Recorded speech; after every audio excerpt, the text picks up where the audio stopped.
Okay,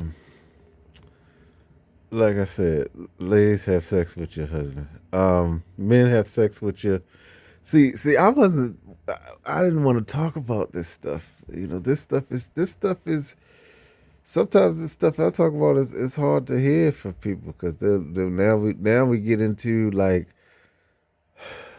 boy, mm, my, help me Jesus. Now we get into stuff like side women and side girlfriends and two girlfriends on the side, and then we're getting stuff as far as like as far as the other side women like side men and two and three people on the side. See, we start talking about that type of stuff and how people enjoy other people but don't enjoy their wife, or enjoy other people but don't enjoy their husband. And for that, that's a whole different topic. But I'm gonna get into that a little bit. Y'all made a vow, man. Come on, in front of the Lord. So you supposed to have sex with that person. Make that person feel all right. I mean, oh my goodness. I'm not saying that the stuff that you're doing on the side is right. I'm not saying that. I'm not saying that it's totally wrong either. See, this, but I mean, it is wrong. But at the same time, you might be helping that other person out on the side, and see, it's so much tied into that. When you actually see it, and you can actually look at it from all angles, like I do, I look at it from all the camera angles, not just, oh well, you got a wife, but you got somebody on the side.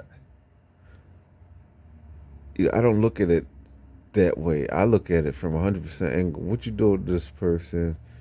You helping them financially. Some people you help that person out whole financially, or that person might be helping you out financially and help you take care of your responsibility. See, I'm gonna try not to dig deep into that subject because I already know what y'all gonna say. Hey, it's wrong. I can't believe you just said. Don't even worry about it.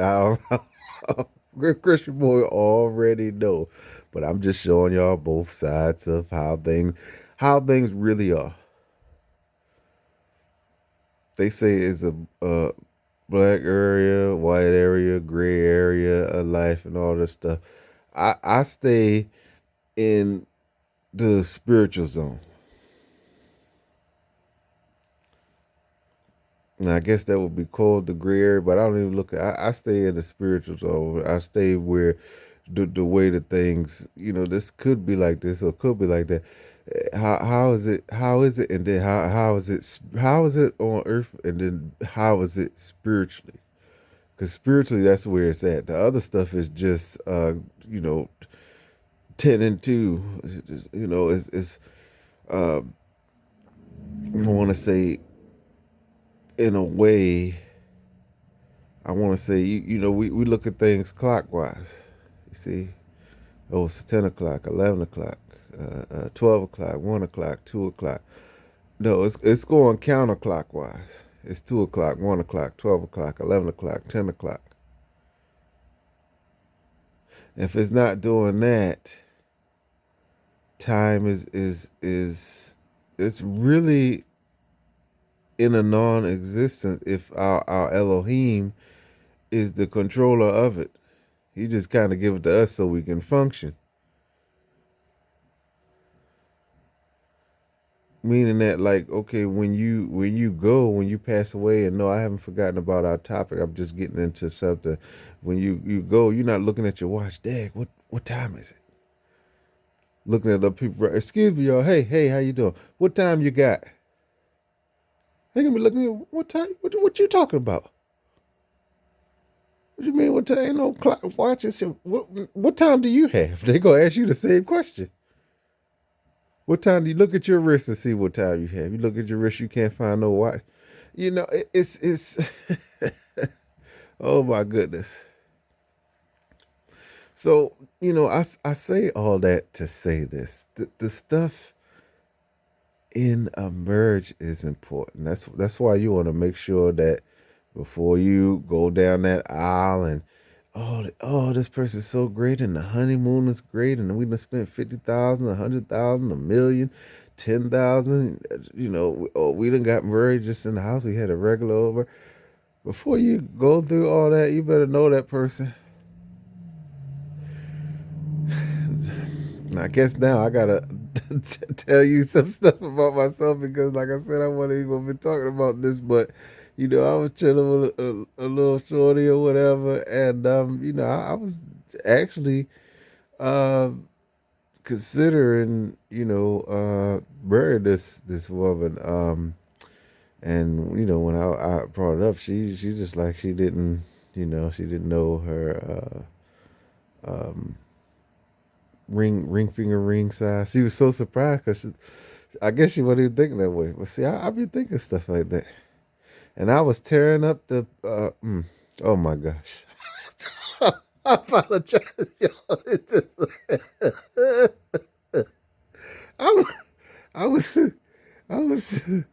was, I was, I was, how can I put this delicately? I was tearing the vagina up. I was like, okay, people that gave me they like on the job is like the 2 hour power. Um, because I was, you know, talking. I wasn't actually talking about what I was doing, in the bedroom. We were just having another different separate conversation about, that, and somehow that came up. I don't even know how that came out. I was just like, man, I need a couple hours, and they was like, what the heck, like. And I'm like, this is real talk for me. See, I'm 6 foot 7, 200 and some pounds, a lot of muscle. I'm always revved up. I shouldn't even be revved up. Every time somebody try to say, no, this is a young man over here, I'm revved up because I'm revved up all the time. I just suppress it sometimes so I can do regular stuff. But I'm always revved up. Because if I stayed revved up, I'd be here, doing this, doing that, doing that, doing that. But then I wouldn't have time to enjoy life. So sometimes I gotta kind of bring myself down. Anybody who know about stuff in life know what I'm talking about. So like, um, I'm always revved up. So when I when I apologize. When I have sex, I have sex. Like a young man always. Like I always could get it. I always like want it. But if I'm always doing it, then where does things like Bible reading and time with talking to people, things like that? It wouldn't be no time for that because I'm always doing it. So that's not a time that I don't want it. But you don't have to do it every single second of the day. That's not what the Lord put you on earth for. So, so let me get back to what I was telling you about this this 2 hours. I guess she was kind of looking at the clock. For me, time was like I wasn't worried about no time because we had a lot of time, so I just wasn't worried about it. And she said, she said, "Come on, please. We've been doing it for like 2 hours. Like, damn." I'm like, come on, baby, give me 30 more seconds. Come on, give me some more, give me some more. I was busting around, give me some more, give me some more, give me some more, give me some more. I'm about to say some other stuff in the bedroom, but I was just like, give me more, give me more. You're younger than me. You supposed to be trying to make me feel a certain way. That she did. That day, I guess she really just was surprised because I think I did like a double shift, and how somebody think, well, the person died, you might get uh you might get one, and can I say I don't know how to say that. I'm just gonna say you might get one. Excuse my language if it's not the appropriate term. You might get one in. Uh, um, how can I say? see, this is the real. Like if I had to preach stuff, this is the real preaching here. I don't know who's gonna watch this, so I'm trying to. I'm gonna have to pause this for a second. Give me a moment. I got it. If okay, I got it. If I get one off and ejaculate, right? Like that. That's the cleanest way. I want to say some other stuff. That's the cleanest way I can say it. You know, you get one off. You know, she probably thought everything good, but she was messing with the wrong one that day. She's messing with the wrong one that day, and I mean, it's just wild, man. Like, you know, I need time. That's all it is. And see, women, y'all always asking for time. Look at the video. The married man is giving his married wife time. His married wife time. You want time? I want time.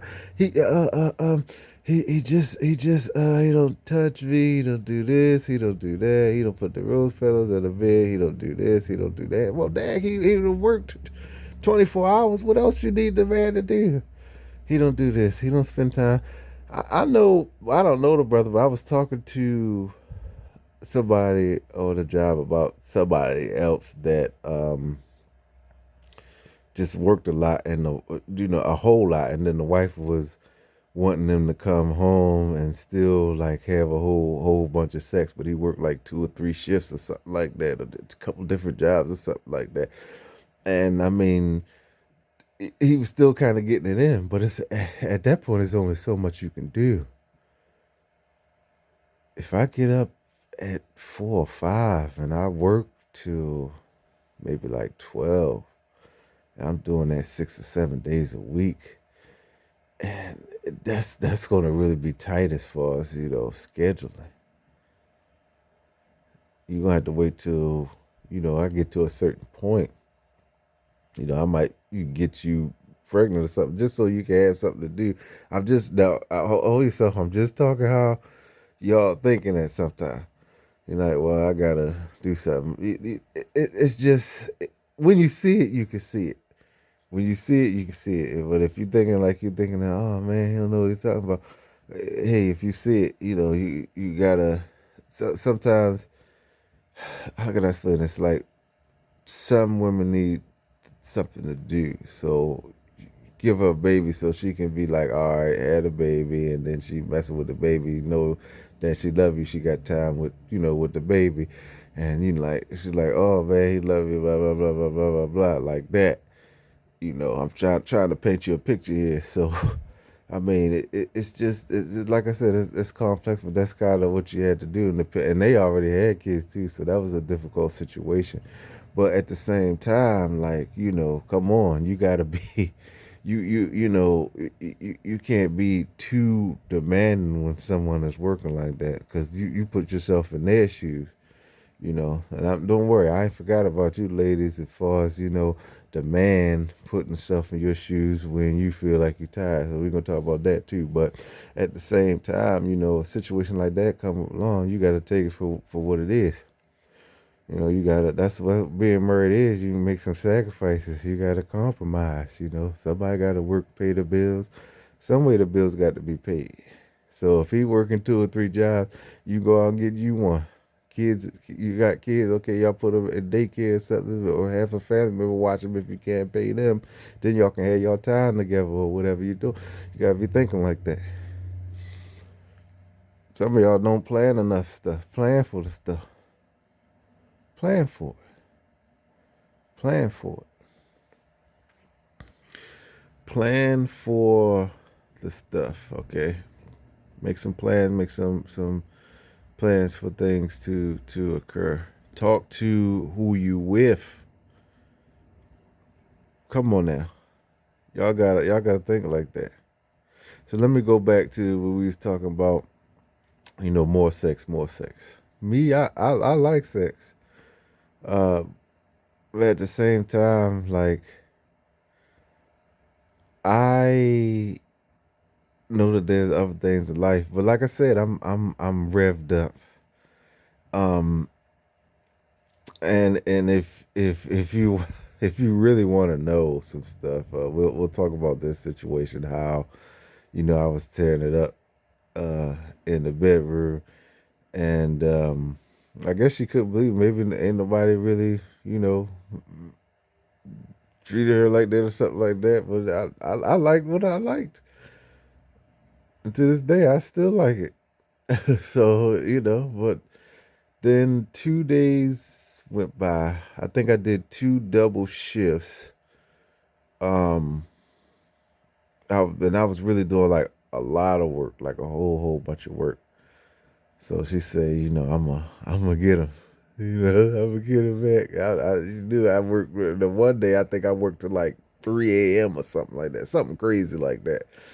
And I'm like, all right, I'm just gonna lay down and go see. I figured she was tired too. I think she just got off work. She ain't say nothing. Went to the bathroom. I'm laying down. Uh, and my eyes like this. You see me now? I'm like this, like kind of want to keep your antennas open, but still kind of resting. And I'm naked, but I'm thinking, we going to sleep. And like I said, she said I went to the bathroom, came in the room, closed the door. I kind of peeked my eye open, make sure the door closed, locked, whatever. All right, cool. And I'm laying there, you know how you laying comfortable, like I'm real comfortable. Whew. Then all of a sudden, the bed was moving, and I was like, "Oh, she want to do something." And I think my eyes were closed most of the time because I was so beat tired, and I had to